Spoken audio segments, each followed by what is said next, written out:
प्रधानमन्त्रीज्यूले दिनुभएको अभिव्यक्ति अविलम्ब सच्याउनुपर्छ भन्ने हाम्रो दैनिक आन्दोलन छँदै नै छ र हामी आशा गरिरहेका छौँ तपाईँले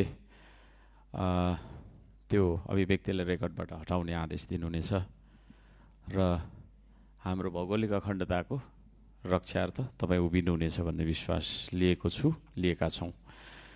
र मैले यहाँ दुई चारवटा कुरा राख्न चाहेको छु।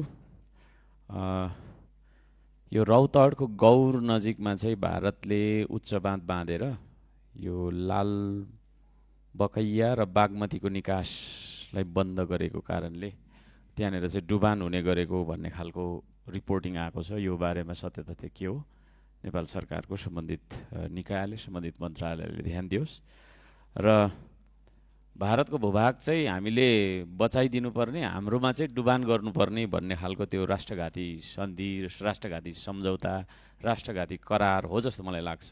त्यो विषयमा चाहिँ नि नेपाल सरकारले गम्भीर भएर खोजोस् र गर्नुपर्ने आवश्यक कार्य गरोस् भन्ने माग राख्न चाहन्छु। अर्को कुरा, भूमि व्यवस्था मन्त्रीज्यूलाई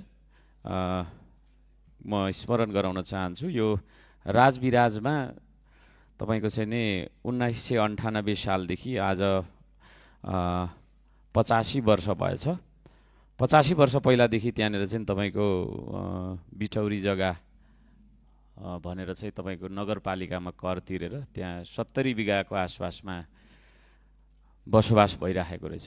ती मानिसहरूले चाहिँ धनीपूर्जा मागेर आन्दोलन भएको 1 महिना करिब भइराखेको रहेछ। कहिले अर्धनग्न आन्दोलन गर्ने, कहिले के गर्ने, त्यो विषयमा सम्बन्धित निकायले, सम्बन्धित मन्त्रालयले, इभन सबै नेपाल सरकार सबैलाई म आह्वान गर्न चाहन्छु, आग्रह गर्न चाहन्छु, त्यो विषयमा त्यो आन्दोलन किन गरिरहेको छ भन्ने बारेमा चासो र चिन्ता देखाउनुपर्छ र आन्दोलनकारीको माग चाहिँ त्यहाँ हामीलाई धनीपूर्जा दिनुपर्छ भन्ने रहेछ।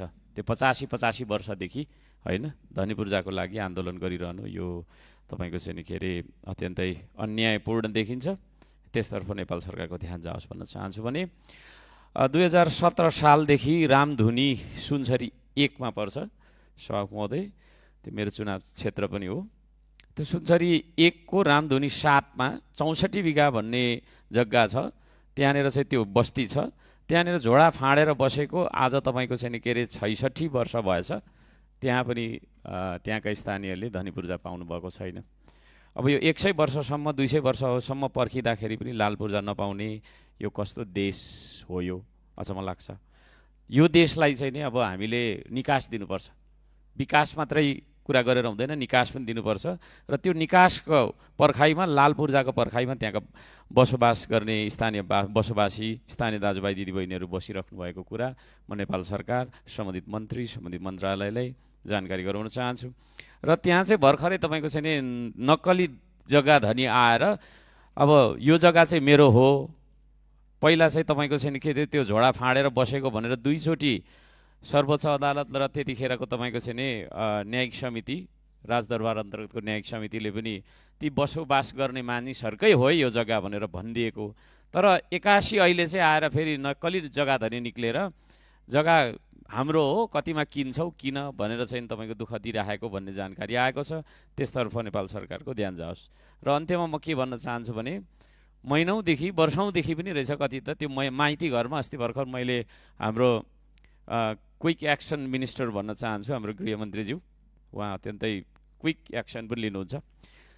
उहाँ आफै पनि त्यहाँनिर चाहिँ तपाईँको फिल्ड भिजिटमा जानुभएको थियो र म उहाँलाई अनुरोध गर्न चाहन्छु, उहाँ मार्फत सबैजनालाई अनुरोध गर्न चाहन्छु, त्यो माइती घरमा 10औं थरी मानिसहरू वर्षौँ वर्ष महिनौँ महिना त्यहाँ डेढै कसेर बसिराख्दाखेरि नेपाल सरकारले पक्कै पनि ध्यान दिनुपर्छ, सम्बन्धित निकायले ध्यान दिनुपर्छ र के खालको चाहिँ माग उहाँहरूले गरिराख्नु भएको छ भन्ने बारेमा ध्यान दिएर न्याय दिनुपर्छ भन्ने माग राख्न चाहन्छु। र यिनै कुराहरू छन्। र अन्त्यमा फेरि पनि प्रधानमन्त्रीज्यू तपाईँको चाहिँ नि छिटो आएर यहाँ उहाँले आफ्नो अभिव्यक्तिलाई सच्याउनुहुनेछ भन्ने विश्वास लिँदै यति भन्न चाहन्छु। धन्यवाद।